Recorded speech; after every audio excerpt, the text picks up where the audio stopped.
लेखे आम्हा सखे हरिजन काळ ब्रह्मानंदे सरे आवडी उरे संचली स्वप्नी तेही नाही चिंता स्वप्नी तेही नाही चिंता रात्री जाता दिवस काळ ब्रह्मानंदे सरे आवडे बुरे संचली तुका म्हणे ब्रह्मरसे तुका म्हणे ब्रह्मरसे होय सरिसे भोजन काळ ब्रह्मानंदे सरे आवडी उरे संचली पांडुरंगा करू प्रथम नमन पांडुरंगा करू प्रथम नमन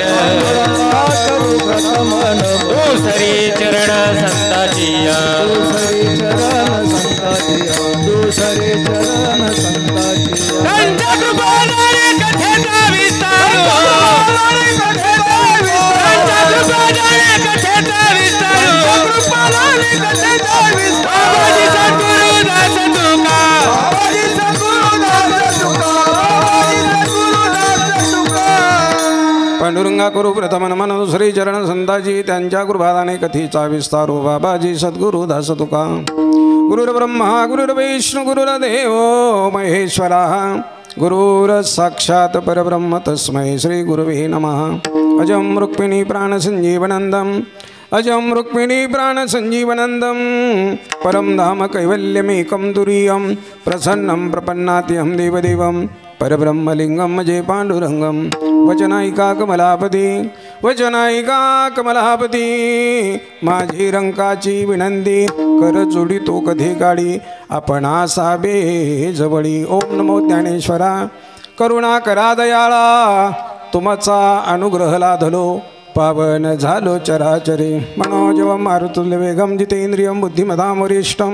वातात्मजं वानरयुतमुख्यं श्रीरामदूतं शरणं प्रपद्ये चरितं रघुनाथस्य शतकोटि प्रविस्तरम् एकैकमक्षरां पुंसां महापातकनाशनं श्रीसंताची माथा चरणावरी साष्टांग हे करी दंडवत संसार तो कोण लेखे संसार तो कोण लेखे आम्हा सखे हरिजन काळ ब्रह्मानंदी सरे आवडी बुरे संचली प्रस्तुत प्राप्तश्री तुम्हा संत सज्जनांच्या चरणकमलावरती वाहण्यासाठी घेतलेला अभंग हा माझ्या जगद्गुरु तुकाराम महाराजांचा 4 चरणाचा स्थितीपर प्रकरणामध्ये असणारा संत सज्जनो या अभंगामधून माझे जगद्गुरु तुकाराम महाराज तुम्हा मला परमार्थ केल्यानंतर काय स्थिती प्राप्त होते त्या स्थितीचं गोड वर्णन करतात।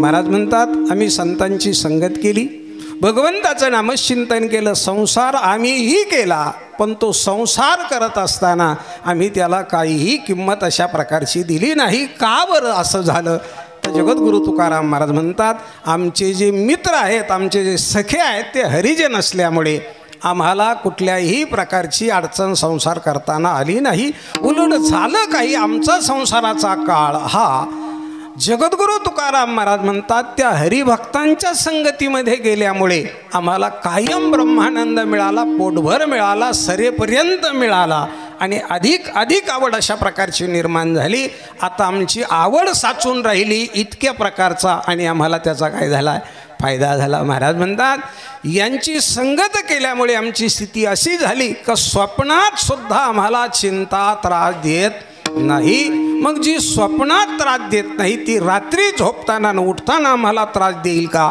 अर्थात ते आम्हाला काही त्रास देत नाही। महाराज आणखी काय तुम्हाला फायदा झाला महाराज म्हणतात त्याचा सर्वात मोठा फायदा झाला की संतांची संगत हरिजनांची संगत आमच्या जीवनामध्ये आल्यामुळे आम्हाला कायम अशा प्रकारचं ब्रह्मरसाचं भोजन मिळालं कारण तेही तेच खात होते आणि आम्हालाही तेच मिळत होतं असा आमचा काळ सरत सरत ब्रह्मानंद सेवन करत करत आवड निर्माण होत होत साचलेली आवड आता आम्ही पुन्हा तुमच्या समोर मांडतोय असं गोड चिंतन या अभंगाचं आहे। विठाला विठाला विठाला विठाला विठाला विठाला विठाला विठाला विठाला विठाला विठाला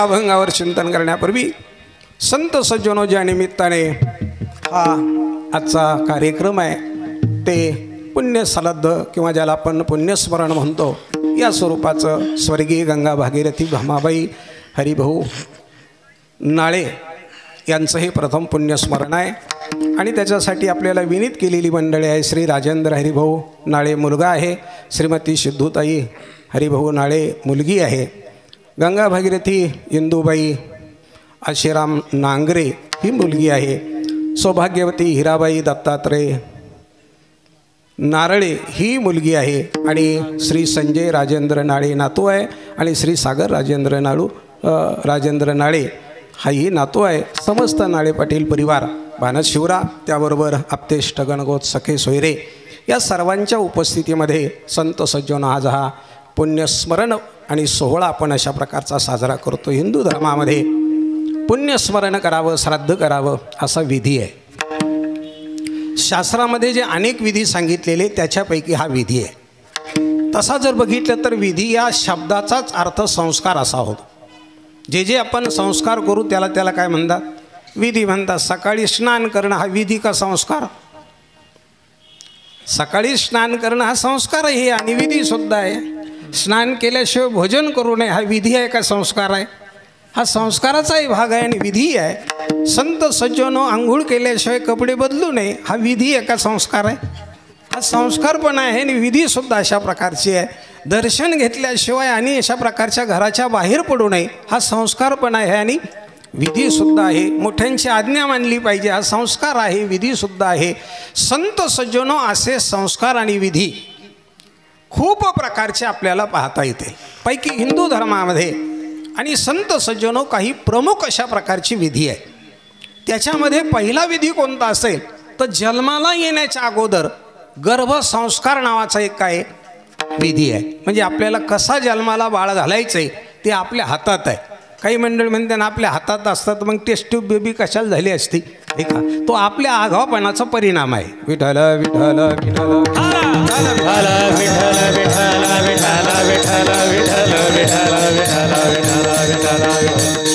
शास्त्राचा विचार जर केला तर गर्भधारणा झाल्याबरोबर 7व्या महिन्यापासून काय करतात?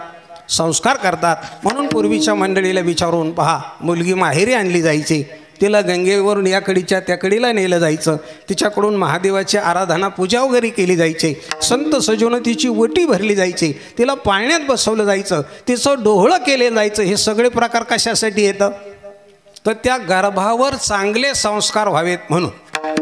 आता ज्याने त्याला कुठलेच संस्कार केले नाही, लोक नंतर म्हणतात महाराज याच्यावर कोणतेच संस्कार नाही, मग हे कोणी करायचे? याची सुरुवात कुठून राहते? याचं उत्तर आहे याची सुरुवात आपल्या जन्माच्या अगोदर राहते. अगदी शास्त्र जर बघितलं महाराज तर त्याच्याही अगोदर संस्काराची संकल्पना आहे. तपश्चर्या केल्याशिवाय कुठल्याही देवाचा जन्म झाला नाही. तपश्चर्या केल्याशिवाय कुठल्याही देवाचा जन्म झाला नाही. प्रत्येक देवाच्या आई वडिलांनी काय केली? तपश्चर्या केली, म्हणून त्यांच्या पोटी देव जन्माला आले. आपण तपश्चर्याच केली नाही म्हणून राक्षसाचे बायबाप झालो. दुसरा काय परिणाम आहे महाराज? कुठलीही गोष्ट संस्काराशिवाय सिद्धीला जात नाही. तुम्ही रोप जरी तयार करायचं असेल तर चांगलं बी पाहता, चांगले संस्कार करता, चांगल्या मातीत रुजवता, तेव्हा त्याच्याशिवाय त्याचं काही पीक चांगलं येत नाही. नाही का? म्हणून माणसं म्हणतात बियाणं कोणतं आहे? मग बियाण्यावर अवलंबून आहे महाराज. एक कुठल्या प्रकारचं आपण घेतलेलं आहे. तुम्ही जर साधं वापरलं तर साधं फल येईल, चांगलं वापरलं तर चांगलं फल येईल. आणि म्हणून संत सज्जन हो या स्वरूपाने जर विचार केला तर संस्कार हा प्रत्येक धर्मामध्ये आहे नाही असं नाही. पण हिंदू धर्मामधले संस्कार जन्मण्याच्या अगोदरही आहेत आणि जन्माच्या मृत्यूच्या नंतर सुद्धा अशा प्रकारचे आहे आणि मध्ये तर आहेतच आहे महाराज. म्हणून हा संस्कार विधी आहे. जन्मताना जसा संस्कार आहे तसं मरताना सुद्धा संस्कार आहे. आज कोणता विधी आहे? आज आपण म्हणतो श्राद्ध आहे, वर्ष श्राद्ध आहे. म्हणजे वर्षाची शेवटची तिथी अशा प्रकारची आहे की या तिथीनंतर त्या व्यक्तीचा या तिथीशी काही संबंध राहणार नाही. म्हणून माणसं म्हणतात जर करायचं असेल तर जे जिवंत असलेल्या तिथीला करा म्हटले म्हणजे त्यांना खाता येईल. ठीक आहे? तसं खाता येणार नाही, तिथी जर बदलली तर त्याला तिथे भोजन करता येत नाही किंवा त्याला केलेलं ते पुण्य प्राप्त होत नाही. म्हणून संत सज्जन हो, गेलेल्या तिथीच्या अगोदरची तिथी ही श्राद्ध म्हणून अशा प्रकारची स्वीकारली जाते. जिवंतपणाचा दिवस धरला जातो असा हिंदू धर्मसंस्कार आहे. हिंदू धर्मसंस्कारामध्ये मेल्यानंतरही संस्कार आहेत, जिवंतपणी संस्कार आहेत, जन्मताने संस्कार आहे आणि मरताने सुद्धा संस्कार आहे. मरताना सुद्धा आपण संस्कार करतो, जन्मताने करतो. नाव ठेवतो म्हणजे काय करतो, 5चे दिवस 5 दिवस त्याला व्यवस्थित अशा प्रकारचं सांभाळतो. 5व्या दिवशी सटवीचा टाक टाकून घेतो. त्याच्यानंतर पुढे आपण 12 दिवस पाळतो. 12वीला 12वीचं भजन राहतं. हे काय राहतात, जन्मल्याबरोबर केलेले संस्कार राहतात. आणि या संस्कारानंतर मग आपला पुढला जीवनक्रम चालू होतो. जसा जसा जीवनक्रम चालू होतो तसे तसे संस्कार चालू होतात. आपण जन्माला आलो तेव्हा बाळ असतो, तेव्हा बालसंस्कार राहतात. जरा बाळ मोठा झाला रे झाला की त्याला मग अशा प्रकारचं म्हटलं जातं की तो कुमार झाला, आता तो कुमार संस्कार राहतात. आता कुमार झाला का आता पुढे जास्त मोठा झालेला राहतो म्हणजे युवक होतो, म्हणून त्याच्यावर युवक संस्कार राहतात. त्याच्यानंतर पुन्हा त्याच्यावरती आता युवकाच्याही पलीकडे गेला तो आता लग्नाच्या मालकीचा झाला, म्हणून आता त्याच्यावर लग्न संस्कार राहतात. लग्न संस्कार झाले रे झाले की मग पुढे त्याच्यावरती पुन्हा प्रौढ संस्कार राहतात. प्रौढ संस्कार झाले रे झाले की पुन्हा त्याला आजोबा व्हायचं असतं, मग त्याला आजोबाचे संस्कार राहतात, त्याला नातू म्हणतात. त्या पद्धतीने संस्कार राहतात. पुढे संत सज्जन तो मरायला टेकतो त्यावेळेस त्याच्यावर जरा संस्कार राहतात आणि मेल्यानंतर त्याच्यावर अंत्यसंस्कार राहतात. असे संस्कार जन्मल्यापासून तर मरेपर्यंत राहतात. तुम्ही म्हणले महाराज आता संपले संस्कार, मेल्यावर काय राहिलं? पण ऐका ना महाराज, मेल्यानंतर सुद्धा संस्कार शिल्लक राहतात. कशासाठी? ते त्याच्यासाठी आणि आपल्यासाठी. पहिले सगळे संस्कार त्याच्यासाठी राहतात, आपल्यासाठी काही राहत नाही. पण अंत्यसंस्कारानंतरचे संस्कार मात्र त्याच्यासाठी आणि आपल्यासाठी सुद्धा राहतात. आता त्याच्यासाठी काय म्हणून राहतात आणि आपल्यासाठी काय म्हणून राहतात ऐका. त्याच्यासाठी याच्यासाठी संस्कार असतात की त्याला उत्तम प्रकारची गती प्राप्त व्हावी म्हणून त्याच्यावर संस्कार करावे लागतात. आणि आपल्यासाठी काय राहतात तर त्याने आपल्याला धरू नये, त्रास देऊ नये म्हणून आपल्यासाठी सुद्धा राहतात. अशा पद्धतीचे संस्कार जे राहतात त्याच्यातला हा शेवटचा संस्कार, त्याचं नाव आहे वर्षश्राद्ध किंवा प्रथम पुण्य स्मरण. नाही का, दोन्ही शब्दाचा अर्थच एक आहे. श्रद्धेने केलं जातं ते श्राद्ध आणि पुण्य प्राप्त व्हावं म्हणून स्मरण केलं जातं ते पुण्यस्मरण. नाही का, दोघांचे अर्थ काही वेगळे नाही. श्राद्धाने सुद्धा पुण्यच प्राप्त करून घ्यायचं आणि स्मरण करून सुद्धा काय करायचं, पुण्यच अशा प्रकारचं प्राप्त करून घ्यायचं. मग असा प्रश्न पडेल की हे पुण्य तरी कशाला लागतं? त्याला लागत होतं त्यांनी करायचं, त्यांनी नाही केलं, त्यांनी केलं पाप, त्याला आम्ही काय करावं? केलं पाप तर भोगीन त्यो, आम्हाला काय घेणं आहे त्याचं? पण ऐका महाराज, शास्त्र असं सांगतं की त्याने केलेलं पाप हे त्याने केलं त्याला भोगावं लागणार. इतकं जरी खरं असलं तरी त्याने पापाने जे कमवलं ते तुमच्या वाट्याला आलेलं आहे, त्याचं काय करायचं? त्याने पाप केलं त्याने भोगलं पाहिजे, हे अगदी गोष्ट बरोबर आहे, काहीही म्हणणं नाही आमचं. पण त्याने पापाने कमवलेलं तुमच्या वाट्याला आलेलं आहे, मग त्याची इस्टेटच वाट्याला येईल का त्याचं काही पाप वाट्याला येईल?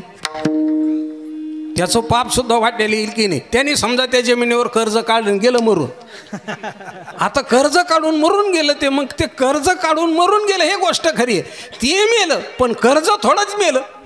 कर्ज कशावर दिलं होतं? जमिनीवर दिलं होतं. मग जमीन तुम्ही घेतली तर कर्जा सगळी घ्यावं लागेल, म्हणजे कर्ज भरावं लागेल तेव्हा जमीन तुम्हाला मिळेल. मग साधारण व्यवहार असा आहे की जर त्याने काढलेलं कर्ज भरावं लागत तर त्याने केलेलं पाप भरावं नाही लागणार, त्याने केलेलं सुद्धा पाप भरावं लागणार. का? म्हणून त्याची इस्टेट घेतली म्हणून, त्याचं घर घेतलं म्हणून, त्याचं नाव घेतलं म्हणून, त्याचं आडनाव घेतलं म्हणून, त्याची जमीन घेतली म्हणून, त्याची गाडी वापरायला घेतली म्हणून, त्याचं नाव मागं लावून घेतलं म्हणून. आता किती म्हणून सांगू तुम्हाला, एवढे सर्वची सर्व जेवढे आपल्या अंगलट आलं, मग त्या पापातून निवृत्त जर व्हायचं असेल तर आता पुण्य केलं पाहिजे.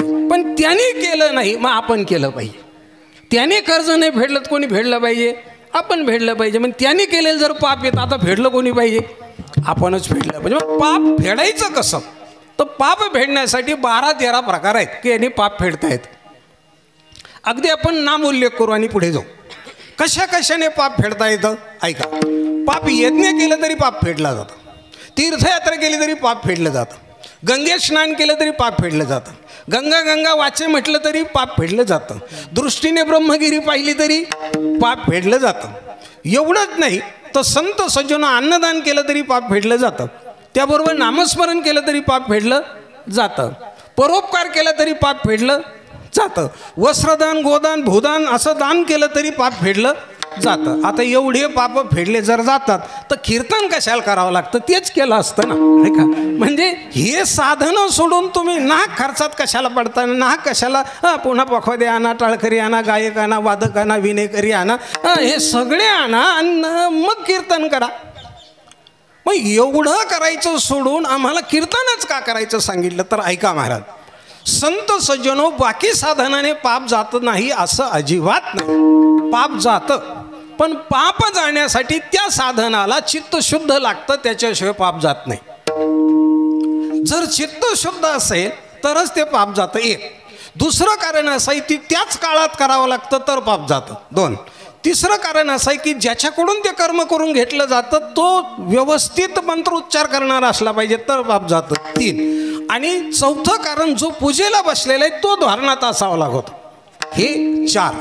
आता ते काय काय धोरणं आहेत ते भरपूर लांबलचक प्रकरण आहे की किती किती धोरणं असले पाहिजे म्हणजे ते पुण्य अशा प्रकारचं प्राप्त होतं. उदाहरणार्थ पहा, तुम्ही तीर्थयात्रेला गेले, तुम्ही तीर्थयात्रेला गेल्यानंतर तुम्हाला पुण्य प्राप्त होईल की नाही? होईल. पण तीर्थयात्रेला जायचं असेल तर ब्रह्मचर्य व्रताचं पालन केलं पाहिजे. तीर्थव्रताला जर जायचं असेल तर घरचं खाल्लं पाहिजे. तीर्थव्रताला जर जायचं असेल तुम्हाला तर पायी गेलं पाहिजे. तीर्थव्रताला जायचं असेल तुम्हाला गात गेलं पाहिजे, देवाचं नाव घेत गेलं पाहिजे. तीर्थव्रताला जर जायचंच असेल तुम्हाला तर भज्या कुरडई शेंगदाणे भेवटाने खाऊन नाही चालता येणार.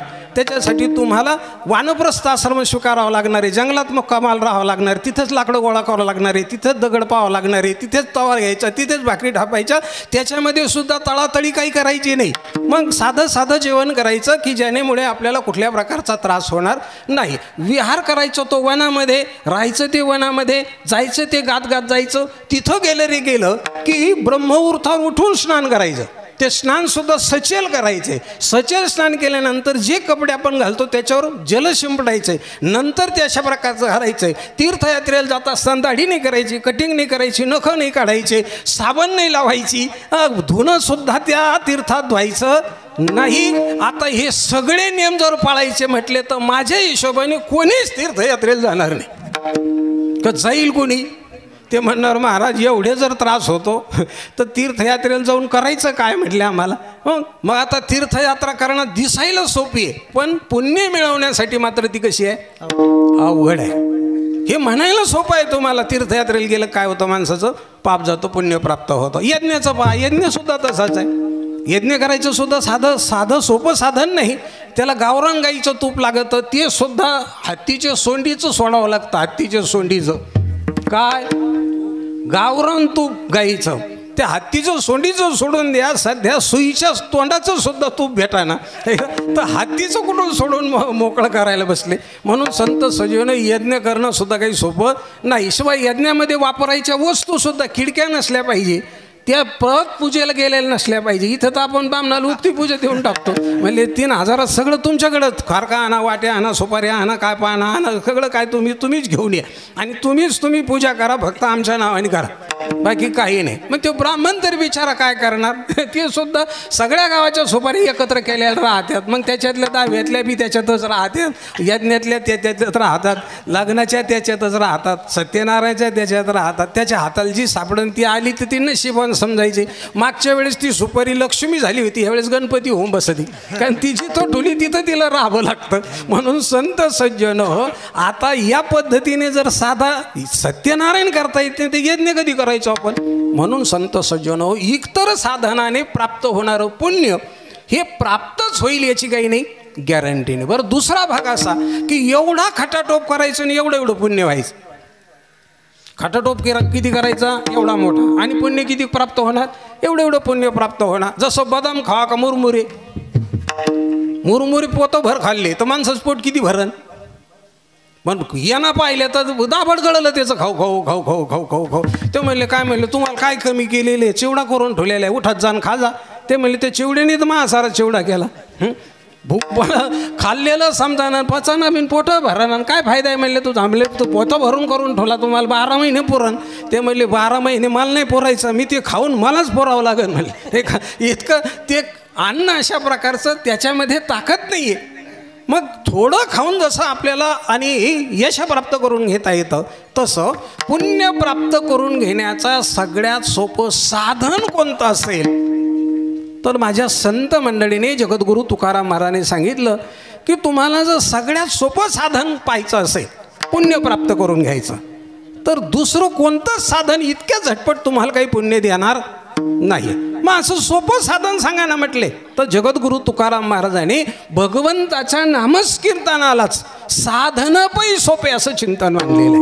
जळतील पापे जन्मांतरीचे जळतील पापे जन्मांतरीचे जळतील पापे जन्मांतरीचे जळतील पापे नाम संकीर्तन साधन पै सोपे जळतील पापे जन्मांतरीचे जळतील पापे जन्मांतरीचे संकीर्तन साधन पै सोपे जळतील पापे जळतील पापे जन्मांतरीचे नाम संकीर्तन साधन पै सोपे जळतील पापे जन्मांतरीचे जन्मांतरीचे पापे जळतील साधन पै सोपे कोणते नामसंकीर्तन. म्हणून सगळ्यात सोपं साधन आहे नामसंकीर्तन. तुम्ही म्हणणार महाराज तुम्ही सांगितलं त्याला काळ लागतो त्याला वेळ लागतो त्यासाठी शुचिरभूतपणा लागतो त्या साधनाला लागतो या साधनाला लागतो का तर याचं उत्तर माझ्या ज्ञानराज माऊलीने दिलंय. तुम्हाला जर नामस्मरण करायचं असेल तर तुमच्या उच्चारासाठी तुम्हाला काळही लागत नाही. काळ वेळ नाम उच्चारिता नाही काळ वेळ नाम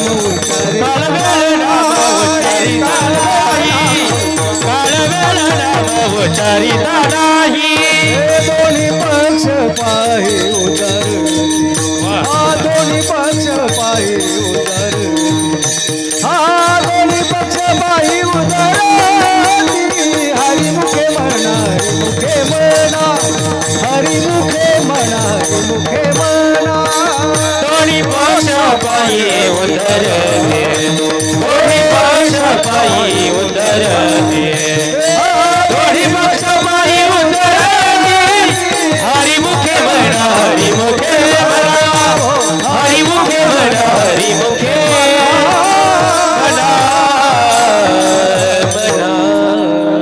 माऊलींचं प्रमाणे महाराज काळवेळ नाम उच्चारिता नाही दोन्ही पक्ष पायी उद्धरती. काळही नाही आणि वेळही नाही. तुम्ही केव्हाही कधीही कशाही अवस्थेमध्ये भगवंताचं नामचिंतन करू शकता महाराज. उठता बैसता कांडता कुठता आणखी सांगू भांडता सुद्धा कधीही भगवंताचं नामचिंतन करता येतं. असं भगवंताचं नामचिंतन करण्याचं साधनही सोपं आहे आणि विधीचाही पत्ता नाही. विधी नाही काळ नाही वेळ नाही म्हणजे विधी नाही असं तुम्ही भगवंताचं नामचिंतन करू शकता आणि त्याने प्राप्त होणारं पुण्य मात्र एवढं प्राप्त होतं की त्याचं गणित सुद्धा करता येत नाही. पुण्याची गणना हो न करी. मग मला सांगा तीर्थयात्रेने केलेलं पुण्य किती यज्ञयागादी कर्म केल्याने पुण्य किती आणि नामस्मरणाने प्राप्त झालेलं पुण्य किती. इथं पुण्याची गणना होणार नाही. एवढं जर पुण्य प्राप्त होत आहे तर मग इतर साधनं करण्यापेक्षा वर्ष श्राद्धाला कीर्तनच का करायचं याचं उत्तर तुम्हाला मिळालं. विठ्ठल विठ्ठल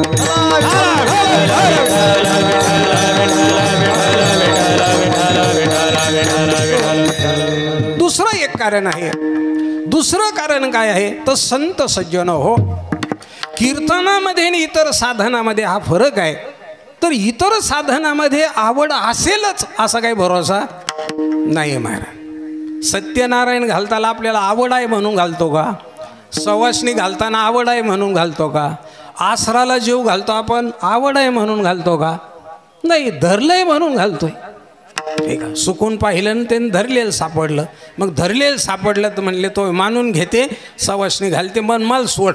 तिला सोडायसाठी हिला 5 सवासणी येऊ घालावं लागले म्हणजे आवडी नाही का ते आवडीचा काही संबंध नाही महाराज त्याच्या. आता मुलाचं लग्न झालं, मग लग्न झाल्यावर त्याच्या घरी आणायचं सुनाला तर सत्यनारायण घालावं लागल.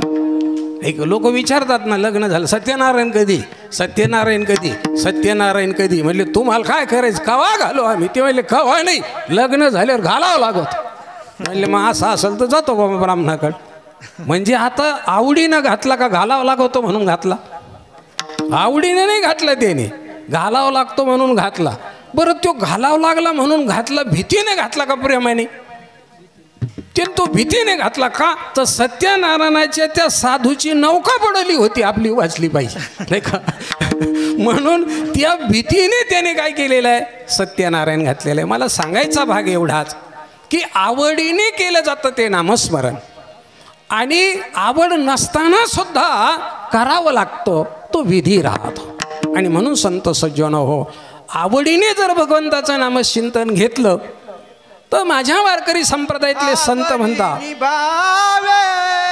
हरी नाम घेती आवडी भावे, हरी नाम घेती आवडीने भावे हरी नाम घेसी, आवडीने भावे हरी नाम घेसी, आवडी भावे हरी नाम घेती, आवडी भावे हरी नाम घेती, आवडीने भावे हरी नाम घेसी, आवडीने भावे हरी नाम घेसी. तुझी चिंतकाची सर्व आहे, सर्व आहे. नको खेद करू कोणत्या गोष्टीचा, नको खेद करू कोणत्या गोष्टीचा. तुझी चिंतकाची सर्व सर्व सर्व आहे, तुझी चिंतकाची सर्व सर्व सर्व आहे. नको खेद करू कोणत्या गोष्टीचा, नको खेद करू कोणत्या गोष्टीचा. आवडीने भावे हरिनाम घेसी, तुझी चिंता त्याशी सर्व आहे. 3 गोष्टीचा फायदा आवडीमुळे.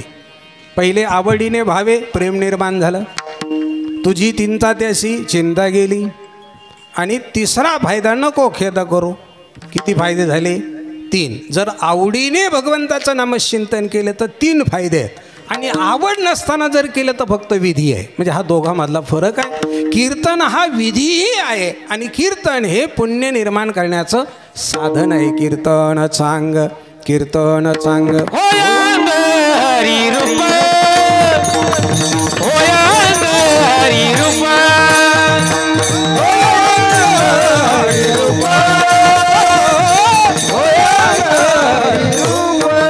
हे कीर्तन चांग, कीर्तन चांग, होय अंग हरी रूप, होय अंग हरी रूप, होय अंग हरी रूप.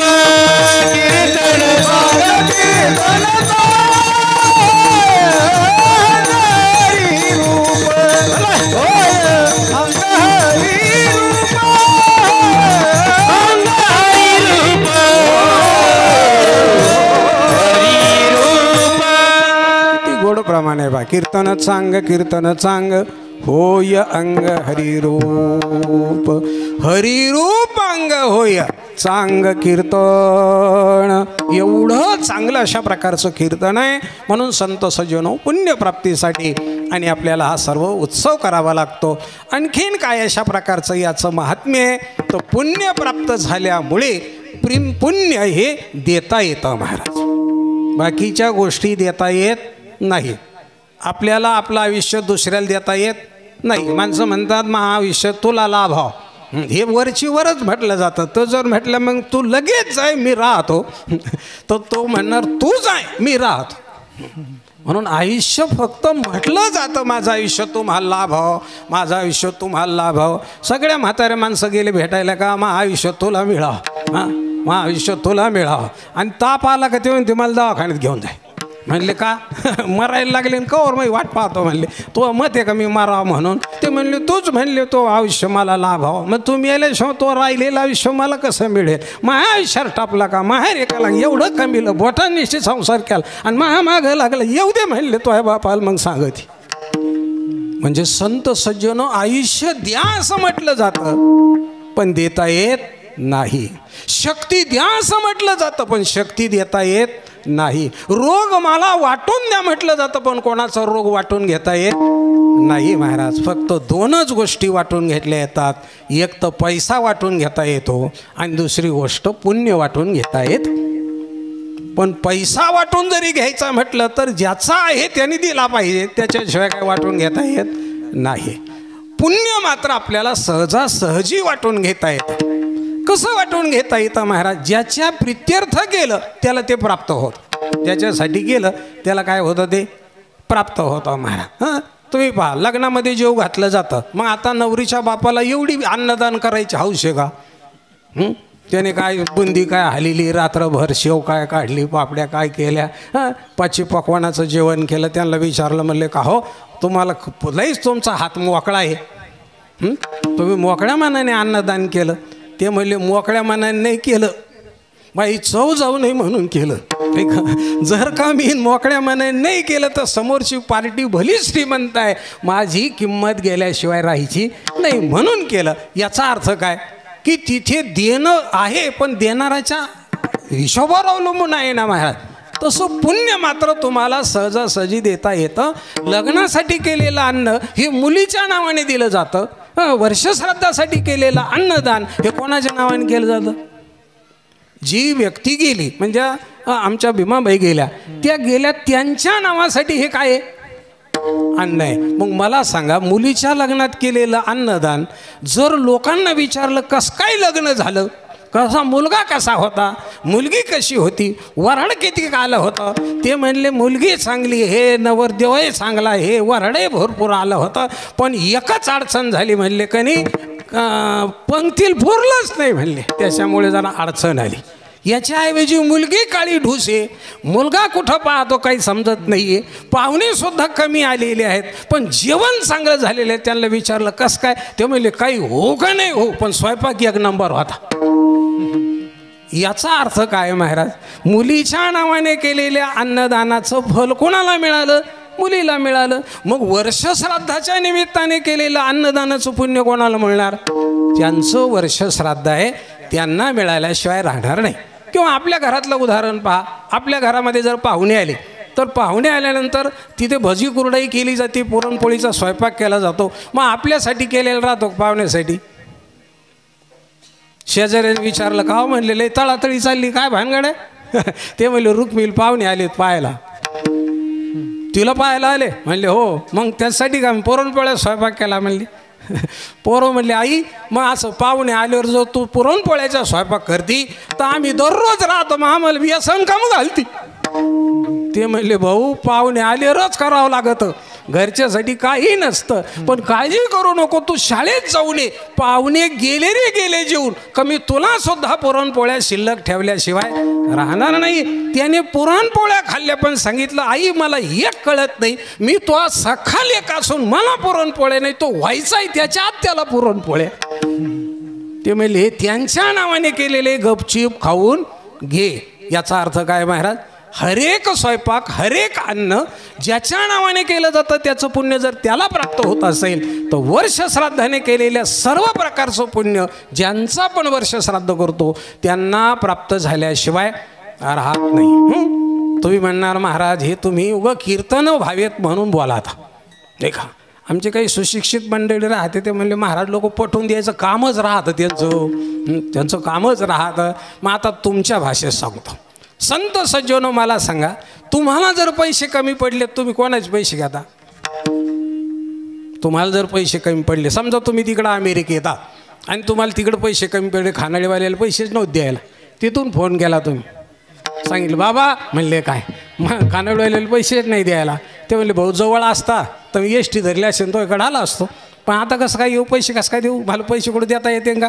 आणि मग म्हणले तू जर पैसे नाही दिले बाबा तर मला खानावळी जेव घालणार नाही, मी उपाशी मरल आणि पुन्हा बाणा शिवरायला येणंच नाही व्हायचं मा.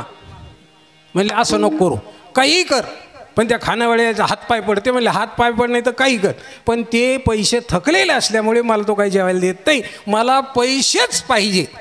आता त्याच्याकडे पैसे नाहीत, आता पैसे कोण देणार? त्याचे वडील देणार. मग वडील पैसे कसे देणार? ते तर इथं भांडं शिवऱ्यात, पोरगं तर अमेरिकेत, मग पैसे कसे देणार? याचं उत्तर काय की तो सांगेल की बाबा तुम्ही बँकेत जा, माझा हा अकाउंट नंबर आहे, हा IFSC कोड आहे, हा बँकेचं नाव आहे, याच्यावर तुम्ही तिथं पैसे भरा, पैसे मला इथं मिळतील. हे आहे की नाही? का हे कीर्तनातलं आहे, हे बँकेतलंच आहे ना. मग मला सांगा, इथं भरलेले पैसे जर तिथं मिळतात तर इथं केलेलं पुण्य तिथं नाही मिळायचं. जर मृत्यू लोकातला विज्ञानाची ही प्रगती आहे तर अध्यात्म त्याच्या पुढे आहे की नाही हे तर मान्य केलं पाहिजे की नाही. म्हणून संत सज्जनो हो, आज केलेलं प्रत्येक पुण्य या त्या मातेला मिळाल्याशिवाय राहणार नाही. आणि आजचा निकालाचा दिवस आहे. आजची जी फाईल आहे ती गेल्यापासून, ज्या दिवशी त्या गेल्या तेव्हापासून तर आजच्या संध्याकाळपर्यंत म्हणजे सूर्यास्त होईपर्यंत आपल्याला खातं ओपन ठुलं होतं. तुम्हाला ज्याला पुण्य करायचं त्याने भरा, त्याच्यात पुण्य करायचं तसं भरा, तसं भरतो आपण नाही का. मौतीला गेलो, आल्याबरोबर खांदे मळीतो नाही का, तेल बिल लावतो, बाकीच्याला सांगतो तुमचं तोंडात काही जंतू जाऊ नये म्हणून पाला लिंबाचा हे करा, थुका.